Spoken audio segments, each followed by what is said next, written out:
Lənkəranda çay plantasiyalarında budama işlərinə başlanılıb. Budama agrotexniki qulluğun ilk mərhələsi hesab olunur. Məqsəd yeni yarpaqların inkişafını sürətləndirmək, məhsuldarlığı artırmaqdır.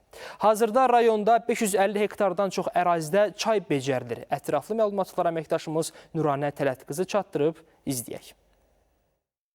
Biz hal-hazırda Lənkəran ərazisindəyik. Cənub bölgəsində Lənkəran Astara ərazisində daha çox çay plantasiyaları var. Lənkəran ərazisində rayonun Osaküçə, Girdəni, Haftonu, İstisu, Havzava, Hirkan Parakənd, Xanbulan, Sinovlu, Şağlaküçə, Kərgəlan qəsəbəsi və digər kənd ərazilərində çay plantasiyaları salınmışdır. Rayon ərazisində 2024-cü ildə 546,2 hektar çay plantasiyası mövcuddur. Hal-hazırda da biz Osaküçə kəndindəyik, 37 hektar ərazidəyik. Bugündən artıq çay plantasiyalarında budama, agrotexniki işlərə start verilib. 2025-ci ildə 10,35 hektar yeni çay plantasiyası salınmışdı. Ümumilikdə isə deyə bilərik ki, 556,55 hektara çatdırılmış çay plantasiyalarımız var. Çay plantasiyaları artmaqla eyni zamanda